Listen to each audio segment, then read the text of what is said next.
السلام عليكم ورحمة الله وبركاته. الحمد لله رب العالمين والصلاة والسلام على رسوله محمد وآله وأصحابه أجمعين. أما بعد، فقد قال الله تعالى في كلامه المجيد وفي فرقانه الحميد: أعوذ بالله من الشيطان الرجيم، بسم الله الرحمن الرحيم. ومن أحسن قولا ممن دعا إلى الله وعمل صالحا وقال إنني من المسلمين. صدق الله العظيم. وقال رسول الله صلى الله عليه وسلم: من رأى منكم منكرا فليغيره بيده فإن لم يستطع فبلسانه فإن لم يستطع فبقلبه وذلك أضعف الإيمان. رواه مسلم أو كما قال عليه الصلاة والسلام. সুপ্রিয় দর্শক শ্রোতা, পৃথিবীর আনাচে কানাচ থেকে যে প্রান্ত থেকে দেখছেন, আজকে পবিত্র জুমার দিনে অন্তরের অন্তঃস্থল থেকে আপনাদের সকলকে জানাই ধন্যবাদ ও মোবারকবাদ। আজকে আমরা যে বিষয়টা নিয়ে আলোচনা করব তা হচ্ছে দ্য মেথোডোলজি অফ ইসলামিক দাওয়া and its importance in our society, অর্থাৎ ইসলামিক দাওয়ার পদ্ধতি ও আমাদের সমাজে তার গুরুত্ব। আমাদের আলোচনাকে বোঝার সুবিধার্থে আমরা 5টি ভাগে ভাগ করেছি। মৌলিকভাবে এই 5টি ভাগ হলো যথাক্রমে: দাওয়াতের সংজ্ঞা, 2 দাওয়াতের গুরুত্ব, 3 দাওয়াতের প্রকারভেদ, 4 দাওয়াতের পদ্ধতি, 5 দাঈর গুণাবলী বা সিফাত। নাম্বার 1, দাওয়াতের সংজ্ঞা। দাওয়াতের সংজ্ঞায় বিশেষজ্ঞ উলামায়ে কেরাম অনেক মতামত দিয়েছেন। তার মধ্য থেকে সবচেয়ে প্রণিধানযোগ্য যে মতামতটি আমরা গ্রহণ করেছি তা হলো তাবলীগুল ইসলামি লিন্নাস ওয়া তা'লিমুহু ইয়াহু ওয়া তাতবীকুহু ফি ওয়াকি'আল হায়াত, অর্থাৎ ইসলামের সুমিষ্ট বাণীগুলো মানুষের নিকট পৌঁছে দেয়া এবং তার শিক্ষা নিজের প্রায়োগিক জীবনে বাস্তবায়ন করা এবং মানুষেরকে আল্লাহ তাআলার বিধানাবলী শিক্ষা দেয়া। সুতরাং আমরা জানতে পারলাম ইসলামিক দাওয়ার সংজ্ঞা 3টি বিষয়ের সমন্বয়ে গঠিত। প্রথম হচ্ছে মানুষের নিকট আল্লাহ তাআলা ও তার রাসূল সাল্লাল্লাহু আলাইহি ওয়াসাল্লামের সুমিষ্ট বাণীগুলো পৌঁছে দেয়া এবং তা মানুষকে শিক্ষা দেয়া ও নিজের প্রায়োগিক জীবনে তার বাস্তবায়ন করা। অতঃপর দাওয়াতের গুরুত্ব নিয়ে আমরা আলোচনা করব। দাওয়াতের গুরুত্বের ব্যাপারে প্রথমেই আমরা আলোচনা করব দাওয়াতের বিধান, হুকুম।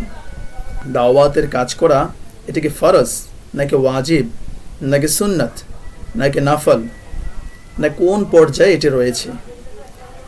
এ ব্যাপারে উলামায়ে কেরাম 2 ধরনের মতামত দিয়েছেন।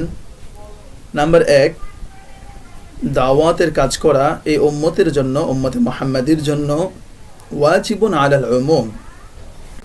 এভিডেন্স হিসেবে তারা সূরা আলে ইমরানের 104 নম্বর আয়াতকে উল্লেখ করেন, যেখানে মহান আল্লাহ তাআলা বলেন: ওয়ালতাকুম মিনকুম উম্মাতুন ইয়াদউনা ইলাল খায়র ওয়া ইয়া'মুরুনা বিল মা'রুফ ওয়া ইয়ানহাউনা আনিল মুনকার, অর্থাৎ তোমাদের মধ্য থেকে এমন একটি দল বা একটি গ্রুপ কেন বের হচ্ছে না যারা আল্লাহ তাআলার পথে মানুষকে ডাকবে, মানুষকে কল্যাণের পথে ডাকবে। ইয়াদউনা ইলাল খায়র ওয়া ইয়া'মুরুনা বিল মা'রুফ ওয়া ইয়ানহাউনা আনিল মুনকার, এবং তারা সৎ কাজে মানুষকে আদেশ করবে এবং অসৎ কাজে নিষেধ করবে। সুতরাং সূরা আলে ইমরানের 104 নম্বর আয়াত থেকে আমরা বুঝতে পারি যে যদি উম্মতের মধ্যে এমন কোনো একটি দল বা গ্রুপ থাকে যারা দাওয়াতের কাজ আঞ্জাম দিয়ে থাকে, মানুষকে আল্লাহ তাআলার বাণী এবং তার প্রিয় নবীজি সাল্লাল্লাহু আলাইহি ওয়াসাল্লামের হাদিসের প্রতি আহ্বান করে থাকে, তাহলে অন্য যারা দাওয়াতের কাজ করছে না তাদের পক্ষ থেকেও এই দায়িত্বটি আদায় হয়ে যাবে, যেটাকে ওয়াজিবুন আলাল উমুম বলা হয়।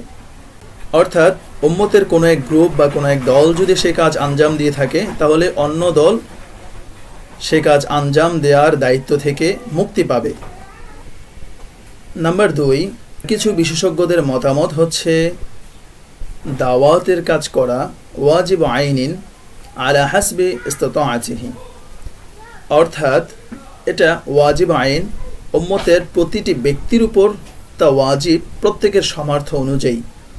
এভিডেন্স হিসেবে, প্রমাণ হিসেবে তারা সূরা ইউসুফের 108 নম্বর আয়াত, যেখানে আল্লাহ তাআলা বলেন: قل هذه سبيلي أدعو إلى الله على بصيرة أنا ومن اتبعني অর্থ, মহান আল্লাহ তাআলা বলেন, হে নবী আপনি বলে দিন, হাদিহি সাবিলি আদউ ইলাল্লাহ, এটি আমার পথ, আমি মানুষকে আল্লাহ তাআলার দিকে আহ্বান করি।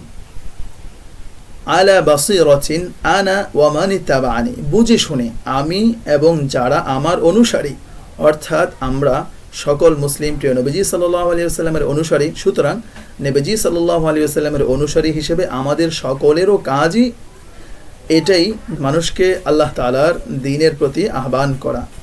এবং রাসূল সাল্লাল্লাহু আলাইহি ওয়াসাল্লাম বলেন, বাল্লিগু আন্নী ওয়ালাউ আয়া, বিদায় হজের দিন প্রিয় নবীজি সাল্লাল্লাহু আলাইহি ওয়াসাল্লাম বলেন, হে আমার সাহাবীরা, তোমরা আমার পক্ষ থেকে একটি বাণী হলেও মানুষের নিকট পৌঁছে দাও। এবং আলোচনার শুরুতে আমরা সহিহ মুসলিম শরীফের যে হাদিসটি পাঠ করেছি, হযরত আবু সাঈদ খুদরি রাদিয়াল্লাহু তাআলা আনহু থেকে বর্ণিত, তিনি বলেন, মান রাআ মিনকুম মুনকারান, প্রিয় নবীজি সাল্লাল্লাহু আলাইহি ওয়াসাল্লাম বলেছেন, তোমাদের মধ্য থেকে কোনো ব্যক্তি যদি কোনো অশালীন অসৎ কাজ হতে দেখে, ফালইউগাইয়িরহু বিয়াদিহি, সে যেন সেটাকে তার হাত দ্বারা প্রতিহত করে। ফাইন লাম ইয়াস্তাতি, যদি সে হাত দ্বারা প্রতিহত করতে সক্ষম না হয় অথবা সে হাত দ্বারা প্রতিহত করার যোগ্য নয়, এ দায়িত্ব প্রাপ্ত নয়, তাহলে ফাবিলিসানি, সে তার জবান দ্বারা, মুখ দ্বারা সেটাকে প্রতিহত করার চেষ্টা করবে এবং সেটাকে বন্ধ করে দেওয়ার, পরিবর্তন করে দেওয়ার চেষ্টা করবে যদি কোনো অশালীন এবং অশুদ্ধ কাজ সমাজে হতে দেখে। ফাইন লাম ইয়াস্তাতি, যদি সে এরও যোগ্য না হয়, ফাবিকলবি, তাহলে সে অন্তরে পরিকল্পনা করবে সেটাকে পরিবর্তন করে দেওয়ার জন্য। ওয়াযালিকা আদআফুল ঈমান, এবং প্রিয় নবীজি সাল্লাল্লাহু আলাইহি ওয়াসাল্লাম বলছেন, তবে জেনে রাখো এটা হচ্ছে ঈমানের সর্বনিম্ন স্তর, অর্থাৎ অন্তরে অন্তরে পরিকল্পনা করা। তার মানে উম্মতের প্রতিটি ব্যক্তিকে আল্লাহ রাসূল সাল্লাল্লাহু আলাইহি ওয়াসাল্লাম এই হাদিসের মাধ্যমে অন্তর্ভুক্ত করে নিয়েছেন দাওয়াতের কাজের দায়িত্বের ক্ষেত্রে। সুতরাং এ হাদিস এবং কোরআনের আয়াতের দিকে লক্ষ্য করে কিছু উলামায়ে কেরাম বলেন, দাওয়াতের কাজ করা উম্মতের প্রতিটি ব্যক্তির উপর ওয়াজিব আইনিন আলা হাসবি ইসতাতাআতিহি, তার সক্ষমতা অনুযায়ী ওয়াজিব আইন। তাহলে আমরা বুঝতে পারলাম যে দাওয়াতের কাজ করা উম্মতের প্রতিটি ব্যক্তির উপর হয়তোবা ওয়াজিব কিফায়া অথবা ওয়াজিব আইন, বিশেষজ্ঞ উলামায়ে কেরামের দুটি মতামত অনুযায়ী। আমরা দ্বিতীয় নম্বরে জানব, সূরা ফুসসিলাতের 33 নম্বর আয়াতে আল্লাহ তাআলা বলেন যে দাওয়াত যিনি দেন বা ইসলামিক প্রিচার, সে হচ্ছে সর্বোত্তম ব্যক্তি। আল্লাহ তাআলা সূরা ফুসসিলাতের 33 নম্বর আয়াতে বলেন, ওয়ামান আহসানু ক্বাওলাম মিম্মান দাআ ইলাল্লাহ ওয়া আমিলা সালিহা ওয়া ক্বালা ইন্নানি মিনাল মুসলিমিন, ওই ব্যক্তির কথার চেয়ে আর উত্তম কথা কার হতে পারে যে মানুষকে আল্লাহ তাআলার দিকে আহ্বান করে, ওয়া আমিলা সালিহা, এবং সে নিজেও সৎ কাজ করে, ওয়া ক্বালা ইন্নানি মিনাল মুসলিমিন, এবং সে বলে যে আমি নিজে একজন মুসলমান, আমি মুসলমানদের অন্তর্ভুক্ত। এই আয়াতের তাফসিরে আল্লামা কুরতুবী রাহমাতুল্লাহি আলাইহি তাফসিরে কুরতুবীতে বলেন, এখানে মান আহসানু, যে ওই ব্যক্তির চার উত্তম ব্যক্তি কে হতে পারে, যে প্রশ্নবোধক যে আল্লাহ তাআলা শব্দ ব্যবহার করেছেন, এই প্রশ্নের উদ্দেশ্য হচ্ছে ইস্তেফহাম তানকিরি, এর উত্তর হচ্ছে যে না, তার চেয়ে উত্তম আর কেউ হতে পারে না। যে ব্যক্তি আল্লাহ তাআলার দিকে মানুষকে আহ্বান করে তার চেয়ে উত্তম আর কেউ হতে পারে না। সুতরাং যে ব্যক্তি দাওয়াতের কাজ করে বা ইসলামিক প্রিচার, সে হচ্ছে পৃথিবীর উম্মতের মধ্যে সবচেয়ে শ্রেষ্ঠ ব্যক্তি। এই আয়াতের পরবর্তী অংশ আল্লাহ তাআলা বলেন, ওয়া আমিলা সালিহা, সে মানুষকে আহ্বান করে প্লাস সে নিজে সেই সৎ কাজগুলো করে, সে নিজে তা নিজের প্র্যাকটিক্যাল লাইফে বাস্তবায়ন করে, এবং সে বলে ইন্নানি মিনাল মুসলিমিন, সে যে মুসলিম এই জন্য সে প্রাউড ফিল করে, মানুষের কাছে তা বলে বেড়ায়। অথবা আল্লামা সাদি রাহমাহুল্লাহ তাআলা বলেন, তার আরেকটি অর্থ এটাও হতে পারে যে সে অহংকার করে না, মানুষকে দাওয়াতের কাজ করে যে আমি দায়ী, আমি দাওয়াতের কাজ করছি, এই কারণে যেন তার মধ্যে অহংকার না আসে, সেজন্য সে নিজেকে মনে করে যে ইন্নানি মিনাল মুসলিমিন, আমি তো সাধারণ মুসলমানদের মধ্য থেকেই একজন, তাহলে আমার অহংকারের কোনো ব্যাপার এখানে আসে না। এভাবে করে সে নিজেকে শুধরে নেয়, তাহলে ওই ব্যক্তি হচ্ছে পৃথিবীর মধ্যে সর্বোত্তম ব্যক্তি। আর এন্টারপ্রেনার বা দায়ী কেনই বা সর্বোত্তম ব্যক্তি হবে না, যেখানে আল্লাহ তাআলা নিজে প্রিয় নবীজি সাল্লাল্লাহু আলাইহি ওয়াসাল্লামকে আদেশ করেছেন যে হে নবী, আপনি বলুন যে এটাই আপনার পথ। সূরাত ইউসুফের 108 নম্বর আয়াতে আল্লাহ তাআলা বলেন, কুল হাদিহি সাবিলি আদউ ইলাল্লাহ আলা বাসীরাতিন আনা ওয়া মান ইত্তাবাআনি। সাদাকাল্লাহুল আযীম। আল্লাহ তাআলা প্রিয় নবীজি সাল্লাল্লাহু আলাইহি ওয়াসাল্লামকে বলছেন যে হে নবী, আপনি বলুন যে এটাই আমার কাজ, এটাই আমার পথ। কি আমার পথ? আদউ ইলাল্লাহ, আমি মানুষকে আল্লাহ তাআলার দিকে ডাকি, মানুষকে আল্লাহ তাআলার দিকে আহ্বান করি। আলা বাসীরাতিন, বুঝে শুনে। আনা ওয়া মান ইত্তাবাআনি, আমি এবং যারা আমার অনুসরণ করে তাদেরও কাজ এটাই। তাহলে এই উম্মতে মুহাম্মাদি যারা প্রিয় নবীজি সাল্লাল্লাহু আলাইহি ওয়াসাল্লামের অনুসারী বলে নিজেকে দাবি করবে, প্রিয় নবীজি সাল্লাল্লাহু আলাইহি ওয়াসাল্লামের অনুসারী হবে, তাদের কাজও দাওয়াতের কাজ। কেননা আমাদের নবীজি সাল্লাল্লাহু আলাইহি ওয়াসাল্লামের কাজও ছিল দাওয়াতের কাজ। সুতরাং উম্মতের প্রতিটি ব্যক্তির উপর যার যার সক্ষমতা অনুযায়ী দাওয়াতের কাজ করা দরকার। তাহলে আমরা বুঝতে পারলাম যে দাওয়াতের কাজ করা এটা উম্মতে মুহাম্মাদের স্পেশাল একটি কোয়ালিটি। এটা অন্যান্য নবীর উম্মতদের এই দায়িত্ব ছিল না এবং তারা এই দায়িত্ব প্রাপ্ত হননি। সুতরাং এটা উম্মতে মুহাম্মাদের জন্য বিশেষ এক কোয়ালিটি, যার কারণে তারা অন্যান্য উম্মত থেকে ডিফারেন্ট এবং বৈশিষ্ট্যমণ্ডিত। সুপ্রিয় দর্শক মণ্ডলী, এখন আমরা দাওয়াতের পরবর্তী গুরুত্ব সম্পর্কে জানব। সূরা আলে ইমরানের 10 নম্বর আয়াতে আল্লাহ তাআলা বলেন, কুনতুম খায়রা উম্মাতিন উখরিজাত লিন-নাস তা'মুরুনা বিল মা'রুফ ওয়া তানহাউনা আনিল মুনকার ওয়া তু'মিনুনা বিল্লাহ। সাদাকাল্লাহুল আযীম। আল্লাহ তাআলা বলেন, তোমরা হচ্ছ সর্বশ্রেষ্ঠ জাতি, খায়রা উম্মাহ উখরিজাত লিন-নাস, তোমাদেরকে মানুষের কল্যাণের জন্য বের করা হয়েছে, আনা হয়েছে। উখরিজাত লিন-নাস তা'মুরুনা বিল মা'রুফ, মানুষের কল্যাণ সাধিত হবে কিসের মাধ্যমে? তা'মুরুনা বিল মা'রুফ, তোমরা মানুষকে সতের দিকে, সৎ কাজের দিকে আহ্বান করবে। ওয়া তানহাউনা আনিল মুনকার, এবং অসৎ কাজ থেকে মানুষকে বিরত রাখবে, নিষেধ করবে। ওয়া তু'মিনুনা বিল্লাহ, এবং তোমরা আল্লাহ তাআলার উপর ঈমান আনবে। এর মাধ্যমে তোমরা সর্বশ্রেষ্ঠ জাতিতে পরিণত হবে। সুতরাং এই আয়াত থেকে আমরা বুঝতে পারলাম উম্মতে মুহাম্মাদি যতদিন পর্যন্ত দাওয়াতের কাজ নিজেদের মধ্যে চালু রাখবে, নিজেরা দাওয়াতের কাজকে আঁকড়ে ধরবে, ততদিন পর্যন্ত তারা পৃথিবীতে শ্রেষ্ঠ জাতি হিসেবে পরিগণিত হবে এবং শ্রেষ্ঠ জাতিতে রূপান্তরিত হবে। যখনই তারা এই দাওয়াতের কাজকে ছেড়ে দিবে, তখন থেকে তারা তাদের সেই শ্রেষ্ঠত্বের দাবি আর করতে পারবে না, বরং তারা শ্রেষ্ঠত্বের দাবিদার আর থাকতে পারবে না, তারা শ্রেষ্ঠত্ব থেকে নিচে নেমে যাবে। সুতরাং এই উম্মতের শ্রেষ্ঠ হওয়ার অন্যতম বৈশিষ্ট্য হলো দায়ী হওয়া, প্রত্যেকেই যার যার পর্যায় থেকে দাওয়াতের মেহনত করা। দায়ী শত্রুর উপর বিজয় অর্জন করবে। সূরাতুল হজ্জের 40 এবং 41 নম্বর আয়াতে আল্লাহ তাআলা উল্লেখ করেছেন, যতক্ষণ তারা দাওয়াতের কাজ করবে ততক্ষণ পর্যন্ত দায়ী শত্রুর উপর বিজয় অর্জন করবে এবং দায়ী কিয়ামতের দিন শাস্তি থেকে বেঁচে যাবে।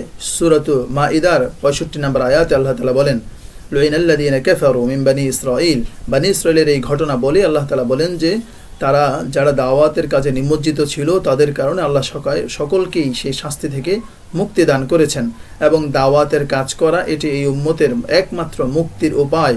সূরাতুল আরাফের 164 নম্বর আয়াতে আল্লাহ তাআলা যা উল্লেখ করেছেন। এখন আমরা জানব দাওয়াতের প্রকারভেদ। যে ব্যক্তিকে দাওয়াত দেওয়া হয় আরবিতে তাকে বলা হয় মাদউ। মাদউ হিসাবে দাওয়াতের প্রকারভেদ ভাগ হয়ে থাকে। দাওয়াতের প্রকারভেদ মোটা দাগে আমরা বলতে পারি দুভাগে বিভক্ত, অর্থাৎ মুসলিম ভাইদের মধ্যে দাওয়াতের কাজ করা এবং অমুসলিম ভাইদের মধ্যে দাওয়াতের কাজ করা। অমুসলিম ভাইদের মধ্যে দাওয়াতের কাজ করা তা আবার বিভিন্ন ক্যাটাগরিতে ভাগ হতে পারে। তাদের মধ্যে যারা ধার্মিক রয়েছেন তারা, এবং যারা ধর্ম মানেন না অ্যাথিস্ট রয়েছেন তারা, এবং সেখানে ধার্মিক যারা রয়েছেন তাদের মধ্যেও ভাগ রয়েছে, এবং যারা ধার্মিক নন বা কোনো ধর্মের অনুসরণ করেন না তাদের মধ্যেও বিভিন্ন ভাগ রয়েছে। সেখানে লিটারাল, ইলিটারাল এবং লজিক্যাল পারসন, সায়েন্টিফিক পারসন ইত্যাদি ইত্যাদি হিসেবে ক্যাটাগরি করা হয়েছে, ক্যাটাগরাইজড করা যায় তাদেরকে। আর মুসলিম ভাই বোনদের মধ্যে দাওয়াতের কাজ করা, সেখানের মধ্যে তার মূল উদ্দেশ্য হচ্ছে তাদেরকে আমলের দিকে আগ্রহী করা। আর অমুসলিম ভাই বোনদের মধ্যে দাওয়াতের কাজ করার মূল উদ্দেশ্য হচ্ছে তাদেরকে আমাদের ধর্মের প্রতি আকৃষ্ট করা, এবং তার মেথোডোলজিও ভিন্ন ভিন্ন এবং তাদের ভাগ অনুযায়ী, প্রকারভেদ অনুযায়ী আজকে আমরা শুধু এতটুকুই জানলাম যে দাওয়াতের প্রকারভেদ কী কী।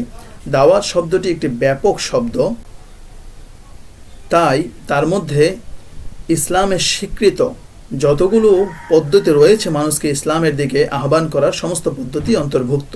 যেমন মুয়াজ্জিনগণ আজানের মাধ্যমে মানুষকে নামাজের দিকে ডাকেন, সেটাও দাওয়াত। এবং এই ব্যাপারে বুখারী এবং মুসলিম শরীফে অসংখ্য অগণিত হাদিস বর্ণিত হয়েছে।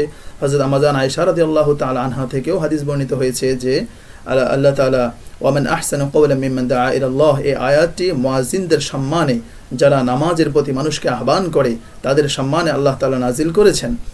অনুরূপভাবে মুফাসসিরিনে কেরামের মতে অন্যান্য মতামত পাওয়া যায়। ঠিক তদ্রূপ যারা জিহাদের ময়দানে জিহাদ করছেন এবং জিহাদের মাধ্যমে মানুষকে দ্বীনের দিকে আহ্বান করেছিলেন সাহাবায়ে কেরাম রাদিয়াল্লাহু তাআলা আনহুম এবং তাবেঈ তাবেঈ, তারাও দায়ীদের অন্তর্ভুক্ত। যারা মুআল্লিমিন রয়েছেন, শিক্ষাদানের মাধ্যমে মানুষকে ইসলামের পথে আহ্বান করছেন, যারা বিভিন্ন সেমিনার সিম্পোজিয়ার মাধ্যমে মানুষকে ইসলামের দিকে আহ্বান করছেন, বিভিন্ন লিফলেট বিতরণের মাধ্যমে এবং বই ইত্যাদির মাধ্যমে বিভিন্ন জনবহুল স্থানগুলোতে, কোলাহলপূর্ণ স্থানগুলোতে বিভিন্ন গ্যাদারিং করে যেখানে মানুষকে দাওয়াতের কাজ করা হয়, মানুষকে ইসলামের সৌন্দর্য বোঝানোর চেষ্টা করে যাচ্ছেন, সেটাও দাওয়াতের অন্তর্ভুক্ত। অনুরূপভাবে ইসলামের স্বীকৃত যতগুলো পদ্ধতি রয়েছে এবং ইসলামের প্রতি আহ্বানের যত ধরনের স্বীকৃত পদ্ধতি, যেভাবেই মানুষকে ইসলামের প্রতি আহ্বান করা হয়, সবগুলোই সেই দাওয়াতের অন্তর্ভুক্ত এবং সকলেই দায়ী হিসেবে পরিগণিত হবে। তাই উম্মতে মুহাম্মাদের প্রতিটি বুঝবান মানুষের উচিত যে সে একজন দায়ী হিসেবে তার জীবনের লক্ষ্য, উদ্দেশ্য এবং প্রতিটি কাজে সে সচেতন এবং সজাগ থাকবে কিভাবে তার অপর ভাইকে ইসলামের প্রতি আহ্বান করা যায়, তার কাজে কর্মে এবং তার চলাফেরা, চলন বলন সব কিছুতেই কীভাবে অপরকে তার নিজের ধর্মের প্রতি, মহান আল্লাহ তাআলার শাশ্বত বিধানের প্রতি আকৃষ্ট করা যায় এবং চিরশান্তির জান্নাত পর্যন্ত তাকে নিয়ে যেতে পারে, সেটাই হচ্ছে উম্মতে মুহাম্মাদের প্রতিটি ব্যক্তির একান্ত দায়িত্ব। যেহেতু দাওয়াত ইলাল্লাহ একটি সুমহান ইবাদত এবং তা সমস্ত নবী ও রাসূলগণের মৌলিক কাজের অন্তর্ভুক্ত ছিল, কেননা মহান আল্লাহ তাআলা সূরাত ইউসুফের 108 নম্বর আয়াতে বলেছেন, কুল হাযিহি সাবিলি আদউ ইলাল্লাহ আলা বাসীরাতিন আনা ওয়া মান ইত্তাবাআনি। এই আয়াত থেকে আমরা বুঝি এবং কোরআনের আরও অসংখ্য আয়াতে আল্লাহ তাআলা নবীদের দাওয়াতের ঘটনা বর্ণনা করেছেন, দাওয়াতের কথা বর্ণনা করেছেন এবং নবীদের সিরাত থেকে, তারিখ থেকে আমরা জানতে পারি যে ওনাদের সকলের জীবনের একমাত্র মহান লক্ষ্য ছিল দাওয়াত ইলাল্লাহের মহান কাজ আঞ্জাম দেয়া। অর্থাৎ তারা জীবন ধারণের জন্য তাদের দৈনন্দিন জীবনের কার্যক্রমগুলো পরিচালনা করার পাশাপাশি তারা দাওয়াতের কাজ সর্বদাই করে গিয়েছেন। সুতরাং তাদের সেই দায়িত্ব অনুযায়ী ধারাবাহিকভাবে আমাদের প্রিয় নবীজি সাল্লাল্লাহু আলাইহি ওয়াসাল্লাম নবী এবং রাসূল হিসেবে তার উপরও একই দায়িত্ব অর্পণ হয়। তবে প্রিয় নবীজি সাল্লাল্লাহু আলাইহি ওয়াসাল্লামের উম্মতদেরকেও আল্লাহ তাআলা অনুরূপ দায়িত্ব দিয়েছেন, যেহেতু প্রিয় নবীজি সাল্লাল্লাহু আলাইহি ওয়াসাল্লামের পর কিয়ামত পর্যন্ত আর কোনো নবীর আগমন হবে না। সুতরাং সাহাবায়ে কেরাম রাদিয়াল্লাহু তাআলা আনহুম, তাবেঈন, তাবেঈন, সালফে সালেহিন সকলেই দাওয়াতের কাজ করে গিয়েছেন। সেই হিসাবে তারা আমাদের পূর্বসূরি হিসেবে এই দাওয়াতের দায়িত্ব আমাদের উপরই অর্পিত হয়েছে, আমরাও সেই দায়িত্ব আঞ্জাম দিয়ে যাব ইনশাআল্লাহু তাআলা। তাহলে দাওয়াতের কাজ আঞ্জাম দিতে হলে কিভাবে আমরা দাওয়াতের কাজ করব, কি কি পদ্ধতি আমরা অনুসরণ করব, সেগুলো আমাদের জানতে হবে। আর তা জানার আগে আমাদের বুঝতে হবে যে এই দাওয়াতের জন্য, যে দাওয়াতি কাজ আঞ্জাম দেওয়ার জন্য কি কি পদ্ধতি রয়েছে, সেগুলো আমরা কোথা থেকে জানবো, তার মাসাদের বা মূল উৎসগুলো কি কি। মূল উৎসের ব্যাপারে আমরা প্রথমেই আসি। পবিত্র কোরআন শরীফ হচ্ছে দাওয়াতের কাজের এবং ইসলামের প্রতিটি বিধান জানার প্রথম, সর্বোত্তম এবং উৎকৃষ্ট এবং প্রথম উৎস এবং মসদার, যেখান থেকে ইসলামের প্রতিটি বিষয় আমরা প্রথমত জানতে পারি। আসুন আমরা দেখি পবিত্র কোরআনে আল্লাহ তাআলা দাওয়াতের ব্যাপারে কি বলেছেন। মহান আল্লাহ তাআলা পবিত্র কোরআনে বলেন, ওয়া আতিউল্লাহ ওয়া রাসূলাহু ওয়া লা তানাযাউ ফাতাফশালু ওয়া তাযহাবা রিহুকুম ওয়াসবিরু। আয়াতটি সূরাতুল আনফালের 46 নম্বর আয়াত।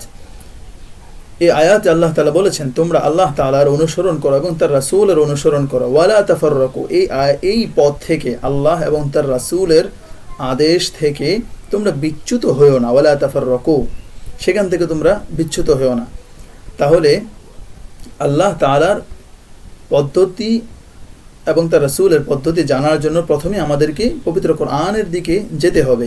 এবং আরেক আয়াতে আল্লাহ তাআলা বলেন ওয়াতাসিমু বিহাবলিল্লাহি জামিআ, তোমরা সকলেই আল্লাহ তাআলার রজ্জুকে আঁকড়ে ধরো। সুতরাং মুসলিম ভাই ও বোনেরা, আমরা এই আয়াতগুলো থেকে জানতে পারলাম যে ইসলামের প্রতিটি কাজের প্রথম উৎস হচ্ছে কোরআন। সুতরাং দাওয়াতের পদ্ধতি আমরা কোরআন থেকে গ্রহণ করব। এ ব্যাপারে সূরাতুল হাশরের 7 নম্বর আয়াতে আল্লাহ তাআলা বলেন মা আতাকুমুর রাসূলু ফাখুযুহু ওয়া মা নাহাকুম আনহু ফান্তাহু, যে প্রিয় নবীজি সাল্লাল্লাহু আলাইহি ওয়াসাল্লাম তোমাদের জন্য আল্লাহ তাআলার পক্ষ থেকে যা কিছু আদেশ নিষেধ নিয়ে এসেছেন তোমরা তা ফাখুযুহু আঁকড়ে ধরো, ওয়া মা নাহাকুম আনহু ফান্তাহু, এবং যা আল্লাহ রাসূল সাল্লাল্লাহু আলাইহি ওয়াসাল্লাম তোমাদেরকে করতে নিষেধ করেছেন সেগুলো থেকে তোমরা পরিপূর্ণ বিরত থাকো। তাহলে আমরা বুঝতে পারলাম কোরআন এবং সুন্নাহ। দ্বিতীয় উৎস হচ্ছে সুন্নাহ। কোরআন এবং সুন্নাহ থেকে প্রথমেই দাওয়াতের পদ্ধতি আমরা গ্রহণ করব। অতঃপর সাহাবায়ে কেরাম রাদিয়াল্লাহু তাআলা আনহুম এবং তাবেঈ তাদের জীবনী থেকেও আমরা দাওয়াতের পদ্ধতি গ্রহণ করব। এই ব্যাপারে সূরাতুন নিসার 59 নম্বর আয়াতে মহান আল্লাহ বলেন ইয়া আইয়ুহাল্লাযীনা আমানু আতিউল্লাহ ওয়া আতিউর রাসূলা ওয়া উলিল আমরি মিনকুম, অর্থাৎ হে ঈমানদারগণ তোমরা আতিউল্লাহ, প্রতিটি বিষয়ে তোমরা প্রথমে আল্লাহ তাআলার অনুসরণ করো, ওয়া আতিউর রাসূল, অতঃপর তার রাসূলের অনুসরণ করো। ধারাবাহিকভাবে আল্লাহ বলছেন ওয়া উলিল আমরি মিনকুম, তারপর তোমাদের মধ্যে যারা উলিল আমর রয়েছে, সমুদয় বিষয়ে সর্বজ্ঞানী, সবচেয়ে বেশি জানে, তাদেরকে তোমরা অনুসরণ করো। তাহলে আমরা জানি যে দাওয়াতের ব্যাপারে সবচেয়ে বেশি আল্লাহ রাসূল সাল্লাল্লাহু আলাইহি ওয়াসাল্লামের পরে জানতেন তার সাহাবায়ে কেরাম রাদিয়াল্লাহু তাআলা আনহুম। তারপর যারা সাহাবাদের কাছ থেকে দ্বীন শিখেছেন, ইসলামকে জেনেছেন তারা, অর্থাৎ তাবেঈগণ, তারপর যারা তাবেঈদের থেকে জেনেছেন অর্থাৎ তাবেঈগণ, তারপর সালফুস সালিহিন, আইম্মায়ে মুজতাহিদিন, এভাবে করে ওনারা দাওয়াতের ব্যাপারে তাদের পূর্ববর্তীদের কাছ থেকে শিখেছেন। সুতরাং অনুরূপভাবে আমরাও যখন দাওয়াতের কোনো মেথোডোলজি জানতে চাইব, পদ্ধতি, রীতিনীতি জানতে চাইব, তখন আমরা কোরআন, সুন্নাহ, তারপর তাবেঈ, সাহাবী, তাবেঈ তাদের জীবনীগুলো আমরা স্টাডি করব এবং সেখান থেকে আমরা দাওয়াতের মেথোডোলজি এবং ইম্পর্টেন্স তা জানতে পারব এবং সে অনুযায়ী আমাদের জীবনে, আমাদের সমাজে আমরা তা প্রয়োগ করব। সুপ্রিয় মুসলিম ভাই বোনেরা, দাওয়াতের পদ্ধতি জানার এই মূল উৎসগুলোর দিকে লক্ষ্য করে আমরা মৌলিকভাবে 8টি পদ্ধতি খুঁজে পাই, যে 8টি পদ্ধতি নিয়ে ইনশাআল্লাহ আমরা এখানে আজকের আলোচনায় আলোচনা করব। প্রথমে হচ্ছে আল হিকমা, প্রজ্ঞা, উইজডম অবলম্বন করা, যে ব্যাপারে সূরাতুন নাহলের 125 নম্বর আয়াতে আল্লাহ তাআলা বলেন উদউ ইলা সাবিলি রাব্বিকা বিল হিকমা ওয়াল মাউইযাতিল হাসানা ওয়াজাদিলহুম বিল্লাতী হিয়া আহসান। আল্লাহ তাআলা বলেন উদউ ইলা সাবিলি রাব্বিকা বিল হিকমা, হে নবী আপনি মানুষদেরকে দাওয়াতের দিকে আপনার রবের প্রতি দাওয়াত দিন, আহ্বান করুন, বিল হিকমা, প্রজ্ঞা অনুসরণ করে, প্রজ্ঞার সাথে তাদেরকে দাওয়াত দিন। প্রজ্ঞার সাথে দাওয়াত দেওয়ার ক্রাইটেরিয়া বা পদ্ধতি কি? প্রজ্ঞার সাথে দাওয়াত দেওয়ার পদ্ধতি হলো, অর্থাৎ মানুষের অবস্থা বুঝে এবং তার কোন কথা বললে সে সহজে গ্রহণ করবে, তার অবস্থা এবং অবস্থান, সময় অর্থাৎ স্থান, কাল, পাত্র ভেদে মানুষকে দাওয়াত দেয়া, ইসলামের প্রতি আহ্বান করার চেষ্টা করে, এটাকেই বলা হয় হিকমা। নাম্বার 2 আত-তাদাররুজ, অর্থাৎ ধারাবাহিকভাবে মানুষকে দাওয়াত দেওয়া, প্রথম দিনে যেই তাকে ইসলামের সমস্ত বিধিবিধান বলে না দেয়া, বরং তার অবস্থা পর্যবেক্ষণ করে, সেটা অনুধাবন করে, তার অবস্থা অনুযায়ী ধাপে ধাপে, স্টেপ বাই স্টেপ তাকে ইসলামের প্রতি আহ্বান করা এবং আকৃষ্ট করে তোলা, ইসলামের সৌন্দর্য তার সামনে তুলে ধরা। যেই পদ্ধতি আমরা পবিত্র কোরআন থেকে পেয়েছি, আল্লাহ তাআলা নিজেও পবিত্র কোরআনে এই পদ্ধতি ব্যবহার করেছেন। তিনি তাহরিমুল খামর, অর্থাৎ মদ বা ওয়াইন প্রহিবিট করার ক্ষেত্রে, প্রহিবিশন অফ ওয়াইনের যে বিধান রয়েছে, মদ হারাম করার যে বিধান আল্লাহ তাআলা নাজিল করেছেন, তাকে ধাপে ধাপে 3 ধাপে আল্লাহ তাআলা নাজিল করেছেন। সুতরাং এই আল্লাহ তাআলার পদ্ধতি থেকে আমরা জানতে পারি যে যে কোনো কাজের প্রতি মানুষকে আহ্বান করা এবং নিষেধ করার ক্ষেত্রেও ধারাবাহিকতা অবলম্বন করা। ওয়াইন যে খারাপ সেটার প্রতি আল্লাহ তাআলা সাহাবায়ে কেরাম রাদিয়াল্লাহু তাআলা আনহুমকে উম্মতের শ্রেষ্ঠ সন্তানদেরকে আহ্বান করেছেন, কিন্তু ধাপে ধাপে আহ্বান করেছেন। তাদেরকে একসাথেই আল্লাহ তাআলা নিষেধ করে দেননি, বরং আল্লাহ জানেন যে একসাথে নিষেধ করে দিলেও তারা মানতেন। যারা ইসলামের জন্য শানিত তরবারের নিচে নিজের বুকের তাজা রক্ত ঢেলে দিতে পেরেছেন, এতটুকু ঈমানি জজবাত তাদের মধ্যে ছিল, তাদেরকে একবার আদেশ করলেই হয়ে যেত। কিন্তু তারপরেও আল্লাহ তাআলা তাদাররুজ যেই পদ্ধতি রয়েছে সেটা ব্যবহার করেছেন। সুতরাং দাওয়াতের ক্ষেত্রে আমরা কোরআন থেকে শিক্ষা নিয়ে এই পদ্ধতি ব্যবহার করব। প্রথম দিকেই একেবারেই তার কাছ থেকে 100% রেজাল্ট আমরা চেয়ে বসবো না, বরং আত-তাদাররুজ ধারাবাহিকভাবে স্টেপ বাই স্টেপ আমরা সামনের দিকে আগাবো এবং ইসলামের সৌন্দর্য একজন অমুসলিম ভাইয়ের কাছে আমরা ফুটিয়ে তোলার চেষ্টা করব। তারপর রয়েছে আল মাউইদাতুল হাসানা। এই ব্যাপারে সূরাত নাহলের 125 নম্বর আয়াতে আল্লাহ তাআলা বলেছেন, উদউ ইলা সাবিলি রাব্বিক বিল হিকমাহ ওয়াল মাউইদাতিল হাসানা, এবং সুন্দর কথা বলে উৎকৃষ্ট কথার মাধ্যমে। আল মাউইদাতুল হাসানার আরেকটি অংশ রয়েছে বিত-তারগীবি ওয়াত-তারহীবি, অর্থাৎ কখনো কখনো তাকে সুসংবাদ শুনিয়ে যে এই সুসংবাদ আল্লাহ তাআলা দিয়েছেন মুসলমানদের জন্য এবং যারা ইসলাম গ্রহণ করবে তাদের জন্য। কোরআন এবং হাদিসের সুসংবাদ সুলভ যে বাণীগুলো রয়েছে সেগুলো শুনিয়ে তাকে আকৃষ্ট করা। ওয়াত-তারহীবি, এবং কখনো কখনো ভীতি প্রদর্শনের যে আয়াত আল্লাহ তাআলা নিষেধ করেছেন, সামাজিকভাবে যে আমরা ক্ষতিগ্রস্ত হচ্ছি, ব্যক্তিগতভাবে যে আমরা ক্ষতিগ্রস্ত হচ্ছি, যে কারণগুলো আল্লাহ তাআলা হাদিসে, কোরআনে এবং আল্লাহ রাসূল সাল্লাল্লাহু আলাইহি ওয়াসাল্লাম হাদিসে উল্লেখ করেছেন, সেগুলো শুনিয়ে অর্থাৎ তারগীব এবং তারহিব, তাকে উৎসাহ প্রদান এবং ভীতি প্রদর্শন উভয়টির মাধ্যমেই দাওয়াত দেয়া, এই ইসলামের প্রতি আহ্বান করা। তারপর রয়েছে আল মুজাদালাতু বিল্লাতী হিয়া আহসান, এবং যারা ইসলামের ব্যাপারে মোটামুটি জানেন কিন্তু অমুসলিম, তারা পড়ালেখা করেন এবং পণ্ডিত, তাদের সাথে এই পদ্ধতিটি আমরা প্রয়োগ করব। অর্থাৎ আল মুজাদালা বিল্লাতী হিয়া আহসান, উত্তম পদ্ধতিতে তাকে দলিল প্রমাণ এভিডেন্স পেশ করে উপস্থাপন করে তাকে আমরা বোঝানোর চেষ্টা করব যে ইসলামই একমাত্র শ্রেষ্ঠ ধর্ম এবং শ্রেষ্ঠ জীবন বিধান, এবং ইসলামের মাধ্যমেই মানব জীবন, মানব জাতি মুক্তি পেতে পারে, পরিত্রাণ পেতে পারে মানব জীবন। তারপর 5 নম্বর হয়েছে ইস্তিগলালুল ফুরস, অর্থাৎ সুযোগের অপেক্ষায় থাকা। একজন দাঈ, একজন মুসলিম উম্মাহ হিসেবে তার মধ্যে উম্মাহের চিন্তা সর্বদাই থাকবে, তার মধ্যে সর্বদাই এই চিন্তা বিরাজমান থাকবে যে আমি আমার যে ভাই রয়েছে, অমুসলিম ভাই রয়েছে, তাকে কিভাবে ইসলামের দিকে আকৃষ্ট করতে পারি। যে কোনো সময়, যে কোনো ক্ষেত্রে তিনি কোনো সুন্দর সুযোগ পেলেই সেটাকে কাজে লাগানোর চেষ্টা করবে। অর্থাৎ তার চলন বলন, চলা ফেরা, উঠা বসা, কথা, সমস্ত কিছুতেই সেই ইসলামের সৌন্দর্য ফুটিয়ে তোলার চেষ্টা করবে, যেন তার অপর পক্ষের অমুসলিম ভাই ইসলামের দিকে আকৃষ্ট হয়ে, আগ্রহী হয়ে সে স্বপ্রণোদিতভাবে সে ইসলামকে তার জীবন বিধান হিসাবে গ্রহণ করে নেয়, ফলে সে চিরশান্তির জান্নাত পেয়ে যায়। তারপর 6 নাম্বার হয়েছে হুসনু মুখাতাবিন নাস, মানুষকে সুন্দর শব্দে মানুষকে ডাকা, অর্থাৎ এমন শব্দ ব্যবহার করা যে শব্দ শুনলে তার মন ভরে যায় এবং সে আমার প্রতি আকৃষ্ট হয়, আমার ধর্মকে, ইসলামকে সে ভালো বলে গ্রহণ করে নেয় এবং পছন্দ করে। এবং এক্ষেত্রে সবাইকেই এক ধরনের শব্দ নয়, বরং যে শব্দ যাকে বললে, যে সম্বোধন যাকে বললে সে খুশি হবে বা আসলেই এই সম্বোধন তার সাথে বাস্তবসম্মত, এমন সুন্দর শব্দ চয়ন করে ভালো সম্বোধনের মাধ্যমে তাকে সম্বোধন করা এবং আহ্বান করা। নাম্বার 7 হয়েছে আল কুদওয়াতু ওয়াত তারবিয়াতুস সালিহা, অর্থাৎ সৎ সঙ্গ দেয়া।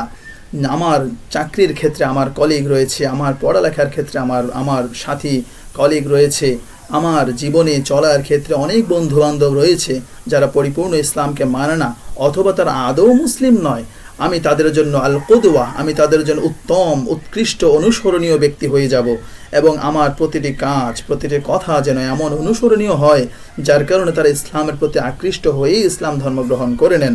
বেলাল হাবশি রাদিয়াল্লাহু তাআলা আনহু, তিনি হাবশি গোলাম ছিলেন, যিনি আরব নন আরব ছিলেন, হাবাসা থেকে তিনি এসেছিলেন, কালো ছিলেন, কিন্তু তিনি সৎ সঙ্গের কারণে তিনি ইসলাম ধর্ম গ্রহণ করেছেন। আব্দুল্লাহ ইবনে মাসউদ রাদিয়াল্লাহু তাআলা আনহু তিনি রাখাল ছিলেন, অশিক্ষিত ছিলেন, কিন্তু তিনি সৎ সঙ্গের কারণে তিনি ইসলাম ধর্ম গ্রহণ করেছেন। এমন অসংখ্য অগণিত নজির, অসংখ্য অগণিত দৃষ্টান্ত আমরা কোরআন এবং সুন্নায় পেয়ে থাকি, রাসূল সাল্লাল্লাহু আলাইহি ওয়াসাল্লামের জীবনীতে পেয়ে থাকি, সাহাবায়ে কেরাম রাদিয়াল্লাহু তাআলা আনহুমের জীবনীতে আমরা অসংখ্য অগণিত ঘটনা পেয়ে থাকি।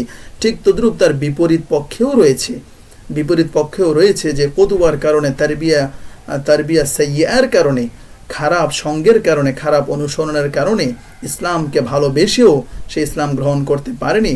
এ ব্যাপারে উতবা ইবনে রাবিআ রয়েছে যে ইসলামকে ভালোবাসতো, অন্তরে তার ইসলামের প্রতি দুর্বলতা রয়েছিল, কিন্তু তারপরেও সে ইসলামকে গ্রহণ করতে পারেনি, কারণ তার খারাপ সঙ্গের কারণে। সুতরাং ভাইয়েরা আমার, আল কুদওয়া ওয়া তারবিয়াতুস সালিহা অত্যন্ত একটি গুরুত্বপূর্ণ পয়েন্ট।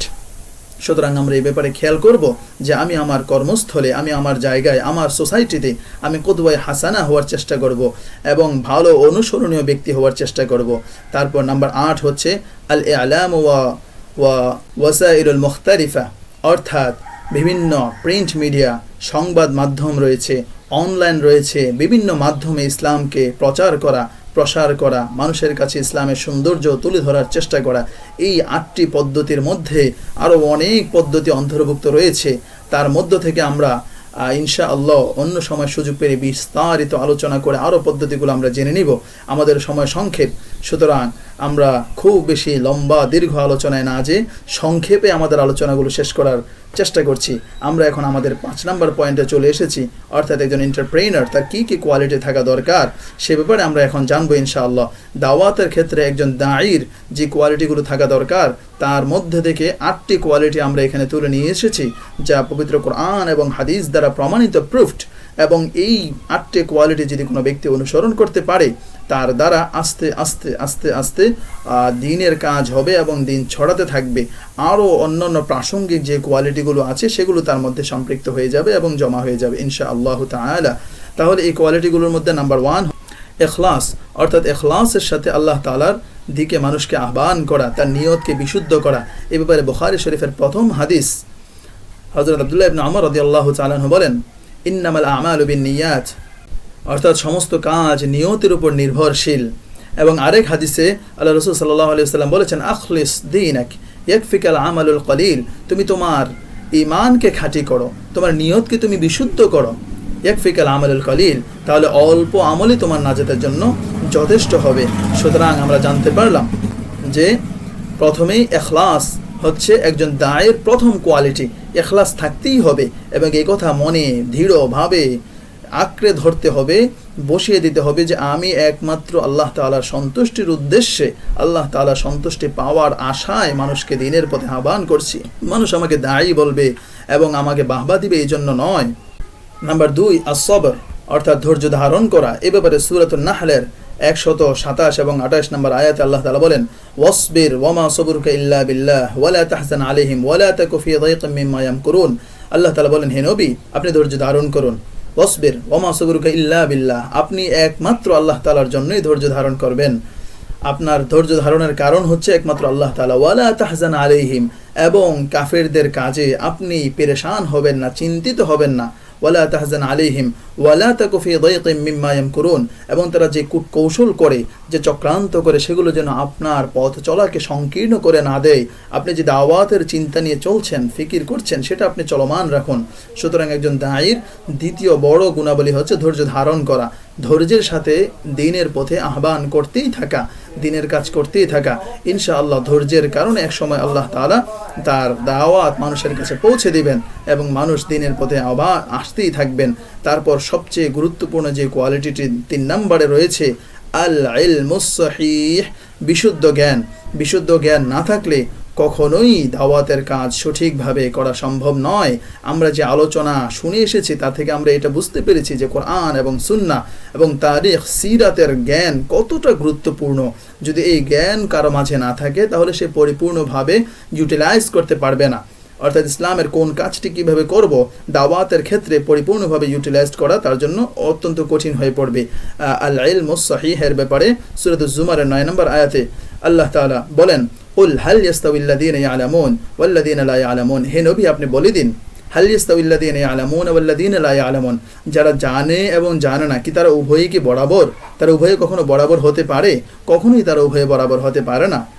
এবং সূরাতুল মুজাদালার 11 নম্বর আয়াতে আল্লাহ তাআলা বলেন, ইয়ারফাইল্লাহুল্লাযীনা আমানু মিনকুম ওয়াল্লাযীনা উতুল ইলমা দারাজাত, আল্লাহ তাআলা যারা জ্ঞানী রয়েছে তাদের সম্মানকে আল্লাহ তাআলা বৃদ্ধি করে দিয়েছেন। ইয়ারফাইল্লাহুল্লাযীনা আমানু মিনকুম, যারা ঈমান এনেছে এবং যারা জ্ঞান অর্জন করেছে তাদের উভয়ের সম্মানকে আল্লাহ তাআলা বৃদ্ধি করে দিয়েছেন। দারাজাত, অনেক অনেক অনেক স্তর আল্লাহ তাআলা বৃদ্ধি করে দিয়েছেন। সুতরাং আল ইলমুস সহিহ এটা অত্যন্ত গুরুত্বপূর্ণ একটি কোয়ালিটি একজন দায়ীর জন্য। আল ইলমুস সহিহ এবং সঠিক অথেন্টিক নলেজ অবশ্যই গেইন করতে হবে একজন দায়ীর জন্য। 4 নম্বর যে কোয়ালিটি সেটি হচ্ছে আত-তাহাল্লি বিল আখলাকিল ফাদিয়া, অর্থাৎ যে দায়ী রয়েছে তিনি তার মধ্যে সুন্দর সুন্দর যে কোয়ালিটি রয়েছে, সত্য কথা বলা, আমানতদারিতা, মানুষকে ক্ষমা করে দেওয়া, উদারতা, ধৈর্য ধারণ করা, দয়াপরবশ হওয়া, উত্তম আচরণ করা, মাকারিমুল আখলাক ইত্যাদি সুন্দর সুন্দর যে আখলাকগুলো রয়েছে সেগুলো তার মধ্যে আনতে হবে এবং নিজেকে সেই গুণে গুণান্বিত করতে হবে, সেই বৈশিষ্ট্যমণ্ডিত করতে হবে। এটি হচ্ছে একজন দায়ীর জন্য 4th নাম্বার সিফাত বা অ্যাট্রিবিউটস এবং দায়ীর গুণাবলী কোয়ালিটি। তারপর 5 নম্বর হচ্ছে আত-তাওয়াদু, একজন দায়ী অবশ্যই বিনয়ী হতে হবে। এ ব্যাপারে সূরাতুল ফুরকানে আল্লাহ তাআলা বলেন, ওয়া ইবাদুর রহমানিল্লাযীনা ইয়ামশুনা আলাল আরদি হাওনা ওয়া ইযা খাতাবাহুমুল জাহিলুনা ক্বালু সালামা। আল্লাহ তাআলা বলেছেন যারা আল্লাহ তাআলার বান্দা, আল্লাহ তাআলার সৈনিক পৃথিবীতে রয়েছে, দ্বীনের কাজ করবে, দাওয়াতের কাজ করবে। আল্লাহ তাআলা বলছেন ইবাদুর রহমান, তারা হচ্ছে রহমানের বান্দা। তাদের গুণাবলী হচ্ছে আল্লাযীনা ইয়ামশুনা আলাল আরদি হাওনা, যারা পৃথিবীতে নম্রভাবে, খুব নরমভাবে, সাদাসিধেভাবে মানুষের কাছে চলে। ওয়াইদা খাতাবাহুমুল জাহিলুন, যখন অজ্ঞ লোকেরা অজ্ঞতাবশত তাদেরকে বিভিন্ন ধরনের কটু কথা বলে আঘাত করে, তারা বলে ক্বালু সালামা, তারা সালামের শান্তির বাণী তাদেরকে শুনিয়ে তাদেরকে পাশ কেটে যায়। 6 নম্বরে হচ্ছে আর রিফকু বিল মাদউইন, এবং যাদেরকে দাওয়াত দেওয়া হচ্ছে তাদের সাথে কোমল ভাষী হওয়া, নম্রভাবে কথা বলা। সূরাত তাহার 43-44 নম্বর আয়াতে আল্লাহ তাআলা বলেন, ইযহাবা ইলা ফিরআউন ইন্নাহু তাগা, মূসা এবং হারুন আলাইহিস সালাম উভয়কে আল্লাহ তাআলা আদেশ করে বলেন যে হে মূসা এবং হারুন, তোমরা উভয়ই ফিরআউনের কাছে যাও। ইন্নাহু তাগা, কেননা সে হচ্ছে অবাধ্য, আল্লাহ তাআলার অবাধ্যতা করেছে সে, তোমরা তার কাছে যাও। তবে তারপরে আল্লাহ তাআলা শুনুন, আল্লাহ আদেশ করছেন ফাকুলা লাহু কাওলাল লাইয়িনা, তবে তোমরা তার কাছে যে নম্র ভাষায় কথা বলবে। ফাকুলা লাহু কাওলাল লাইয়িনা লাআল্লাহু ইয়াতাযাক্কার আও ইয়াখশা, হতে পারে তোমাদের নম্র কথার কারণে সে আল্লাহ তাআলার স্মরণে ফিরে আসবে, আল্লাহ তাআলাকে স্মরণ করবে। আও ইয়াখশা, অথবা সে আল্লাহ তাআলাকে ভয় পাবে। তাহলে নম্র কথা বলতে আল্লাহ তাআলা শিক্ষা দিয়েছেন। এবং সূরা আলে ইমরানের 159 নম্বর আয়াতে আল্লাহ তাআলা বলছেন, ওয়ালাউ কুনতা ফাদদান গালিযাল কলবি লানফাদ্দু মিন হাওলিক, বলছেন হে আল্লাহর নবী, হে প্রিয় নবীজি সাল্লাল্লাহু আলাইহি ওয়াসাল্লাম, আপনি অত্যন্ত নম্রভাষী এবং নম্র স্বভাবের। ওয়ালাউ কুনতা ফাদদান গালিযাল কলব, আপনি যদি কঠিন রুক্ষ স্বভাবের হতেন, লানফাদ্দু মিন হাওলিক, তাহলে সাহাবায়ে কেরাম রাদিয়াল্লাহু তাআলা আনহুমকে আপনার পাশে পেতেন না। এটি অত্যন্ত গুরুত্বপূর্ণ। তাহলে আমাদের বুঝতে হবে যে একজন দায়ী অবশ্যই তাকে নম্রভাষী হতে হবে। যাদেরকে তিনি আহ্বান করছে দ্বীনের প্রতি, তাদের সাথে সে ভালোবাসা, দয়া পরবশ হয়ে কথা বলতে হবে। তারপর আবার সে কথায় আমরা ফিরে আসব, যেটি আমরা আগেও একবার বলেছিলাম দাওয়াতের প্রকারভেদের ক্ষেত্রে, পদ্ধতির ক্ষেত্রে, যে কুদওয়াতুল হাসানা হওয়া। তাহলে আমরা কুদওয়াতুল হাসানা, এবং দায়ী যিনি হবে তিনি কুদওয়া হাসানা হতে হবে। এই ব্যাপারে সূরাতুল আহজাবের 21 নম্বর আয়াতে আল্লাহ তাআলা বলেন, লাকাদ কানা লাকুম ফি রাসূলিল্লাহি উসওয়াতুন হাসানাহ লিমান কানা ইয়ারজুল্লাহ ওয়াল ইয়াউমাল আখিরা। আল্লাহ তাআলা বলছেন, নিশ্চয়ই প্রিয় নবীজি সাল্লাল্লাহু আলাইহি ওয়াসাল্লামের মধ্যে রয়েছে, রাসূলুল্লাহ সাল্লাল্লাহু আলাইহি ওয়াসাল্লামের মধ্যে রয়েছে তোমাদের জন্য উসওয়াতুন হাসানা, উত্তম জীবন চরিত। তাকে তোমরা অনুসরণ করবে, কিভাবে জীবন ধারণ করতে হয়, কিভাবে কোন কাজটি করতে হয়, উত্তম দৃষ্টান্ত রাসূলের মধ্যে রয়েছে। সুতরাং রাসূলের অনুসারী হিসেবে, একজন এন্টারপ্রেনার হিসেবে, দায়ী হিসেবে, ইসলামিক প্রিচার হিসেবে আমাদের সকলেরই উচিত যে অনুরূপভাবে কুদওয়ায়ে হাসানা হওয়া আমাদের সমাজের মধ্যে। নাম্বার 8 হচ্ছে দাওয়াতের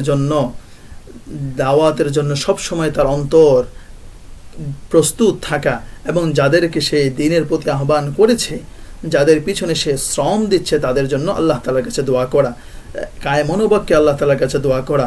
যখন একান্তে আল্লাহ তাআলার দরবারে সে হাত বাড়াবে, তখন নিজের প্রয়োজনগুলো যখন চাইবে, নিজের প্রয়োজনের কথা আল্লাহ তাআলার কাছে বলবে, তখন যেই ব্যক্তিকে সে দাওয়াত দিচ্ছে এবং যাদেরকে সে দাওয়াত দিচ্ছে, যাদের পিছনে শ্রম দিচ্ছে, তাদের সকলের জন্য নাম ধরে ধরে আল্লাহ তাআলার কাছে দোয়া করা। এই 8টি গুণাবলী একজন দায়ীর মধ্যে অবশ্যই থাকা দরকার। আল্লাহ তাআলা আমাদেরকে এই আলোচনাগুলো বুঝে তার উপর আমল করার তৌফিক দান করুন।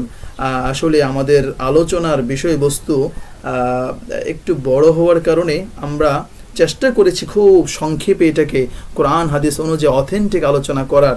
তারপরেও যেহেতু 5টি টপিক রয়েছে, সামান্য হলেও 5টি টপিকের উপর জাস্ট কোরআন এবং হাদিসের বাণীগুলো টাচ করে দিয়ে যেতে হয়েছে। সেই হিসাবে আলোচনা একটু দীর্ঘ হয়েছে।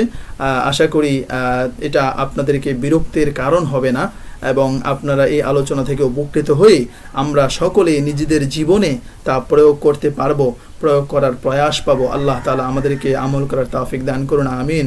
ওয়া মা আলাইনা ইল্লাল বালাগ ওয়া আখিরু দাওয়ানা আনিল হামদুলিল্লাহি রাব্বিল আলামিন। আসসালামু আলাইকুম ওয়া রাহমাতুল্লাহি ওয়া বারাকাতুহু।